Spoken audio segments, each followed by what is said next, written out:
Call of Duty's multiplayer grind is super addicting, and one of the ways the game keeps you coming back is by enticing you with new guns every few levels. But have you ever wondered what guns took a ton of grinding and were actually worth it?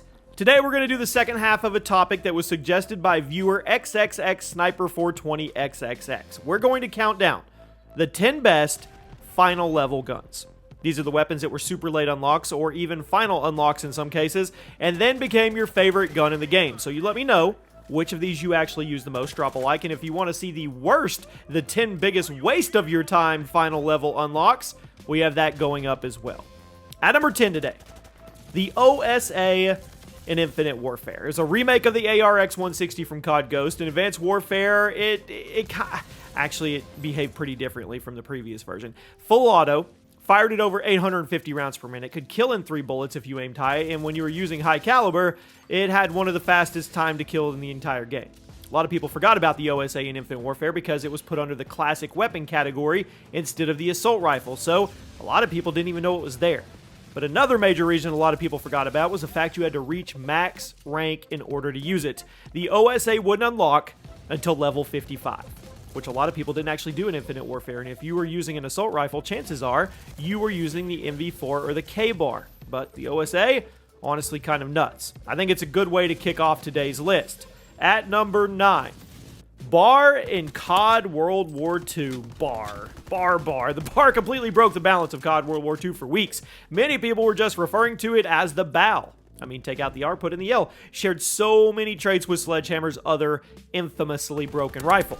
The COD World War II bar was the final rifle you unlocked in the standard progression of the game. It would require you to grind for tons of hours, but once you got it, you would instantly have an advantage over everyone who wasn't using it because it was blatantly overpowered for quite some time.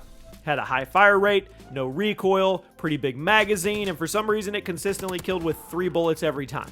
Sledgehammer nerfed the bar multiple times in the first month of COD World War II's life cycle, but even after all that was said and done, it remained a top-tier rifle. It's still extremely powerful to this day, although that recoil has been significantly increased from the launch version. In fact, if we're talking about the launch version of the bar, it would probably be in the top 3, but since it was eventually nerfed, unlike the BAL, I'm going to drop it to 9. Now, granted, that's still a very respectable spot because this is number 9 out of all of Call of Duty. So you let me know down in the comments, did you experience the original version of the bar in COD World War II? Because if you did, you know I'm not exaggerating when I say it was game-breaking. At number 8, the Model 1887 in Modern Warfare 2 2009, one of the most iconic shotguns in COD history. It was completely broken upon release of Modern Warfare 2 because of a glitch that gave it nearly infinite range, so dual wielding them meant you could literally snipe people by just looking at them. You pull the triggers, they're gone. Now, after the infamous patch, it became less popular, but it was still ridiculous if you put the time into aiming them. I mean, it did. I know, what a drag. You actually have to aim at them, right? With how much of a grind they were to unlock, I wanted to give him a shout out today. It wasn't unlocked until level 67 out of 70. It was one of the final guns you unlocked in OG Modern Warfare 2's progression. Now, with the level requirement that high, I'm willing to bet there were some players who didn't actually get to use it. But I mean, before it was patched up until then. I mean, if you did grind to level 67 and you got to mess around with the models back in the day, you know how busted they were. And you're on a short list. I'm going to put them down at number 8 because of how far they fell down the tier list after they were patched, but they are a piece of COD history. With how much of a grind they were to unlock, I felt they were relevant to put on this list. At number 7 today, the PTRS-41 in World at War. This is one of my favorite all-time guns in COD history. It was also the final sniper that you got your hands on. The semi-auto tank buster. Required you to grind to level 57 in World at War multiplayer. World at War had 65 levels instead of the usual 55, and that took a really long time. Once you got it, you didn't put it down. It could instantly kill enemy players from any distance, and if you hit them in the right spot, you could send one of their limbs flying off into the sunset, which was one of the most satisfying things ever put in a Call of Duty game. The PTRS was a little awkward for some people, and there were definitely players who preferred other snipers, like the Springfield or the Car, because of that lower idle sway, but I love this thing. Those awkward handling traits were worth getting used to, and the grind to level 57 was 100% worth it for the reward. But since we're talking about late unlocks from World at War, I'm going to throw a curveball at you guys. You're not going to expect this next one. At number 6, the Browning M1919 in World at War. I bet a bunch of you forgot this gun existed. I don't blame you because it's one of the least popular guns in multiplayer. However, that was largely because it was such a late unlock. Most people didn't get the chance to use it before they hit that prestige button. The Browning was a machine gun. Fired at 625 rounds per minute, dealt that flat 40 base damage with a huge 40% headshot bonus, which made it capable of a 2-shot kill from across the map with no stopping power if you aimed high. But if you didn't land any headshots, the Browning would also and always be a 3-shot kill with no stopping power. 2-shot kill with stopping power. That's super consistent. The damage profile, that's nice. It also came loaded with a 50-round mag, pretty manageable recoil. Plus, there was this weird glitch that actually let you move at 100% of your base speed despite it being a heavy machine gun, which meant it was the lightest gun in the game despite being the biggest. There was one downside, though, was the fact that you had to grind to level 61 to unlock it, which that's the whole reason it's on the list today. It was super underrated. I couldn't resist the opportunity to talk about it because I honestly can't remember the last time the Browning M19 got any spot of any love in any of my COD history videos. So here it is. Now we arrive at the top 5. The Swordfish in Black Ops 4. Unlocked all the way at max level. That was 55 in Black Ops 4. It was basically the Black Ops 4 equivalent of the M8 rifle. Featured a 4-round burst, some insane theoretical time to kill if you could stay on target and land all your shots. Was also extremely accurate, so landing all 4 of your bullets wasn't as hard as you would think it is if the enemy wasn't moving too quickly. But even if you didn't get a 1-burst kill, that fire rate was high. There wasn't much downtime between your bursts, so you could easily clean up targets with a second burst. There was even an operator mod that would make it a 5-round burst, which was even crazier, but I always thought it was a tad unnecessary. The 4-round burst had plenty of killing power. You didn't need it. Now, for more precise players, the Swordfish was an incredible weapon to have in your arsenal. Since it required you to hit max level to unlock, I thought it was worthy of a spot in the top 5. And spoiler alert, you're going to hear about another 4-round burst weapon in the very near future.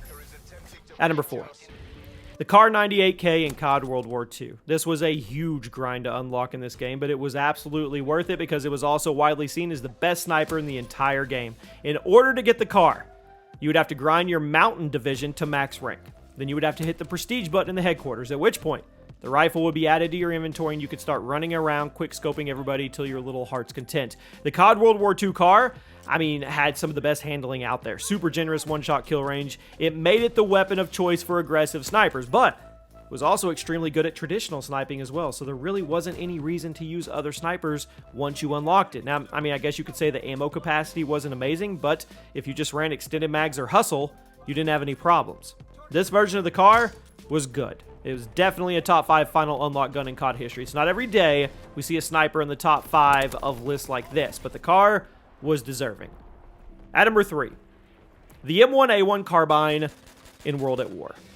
I think this is one of the most slept on rifles in COD history. Incredible accuracy, large default mag, very quick time to kill, especially if you had a good trigger finger back then. It was semi-auto, but it had no fire rate cap, so it would literally shoot as quickly as you could pull the trigger. No recoil, so it was a spammer's best friend. The default magazine was 15 rounds, but you could equip a 30-round box magazine if you wanted even more spray and pray potential. On top of all those traits, the base damage, 30 to 40. Would make it a 3 to 4 shot kill, but if you equip stopping power, you could bring that down to a 2 to 3 shot kill. So, it was a 2 to 3 shot kill rifle with no fire rate cap and 0 recoil, and it was unlocked at max rank level 65. It was worth the grind. Definitely one of the most underrated rifles that Treyarch has ever put in a Call of Duty game. Seriously, nobody remembers this thing for some reason, but we're talking about it today. At number 2, the M8A7 in Black Ops 3. The fan favorite 4-round burst rifle. One of the most popular guns in the entire game because of that time to kill both up close and at long range, assuming you could stay on target.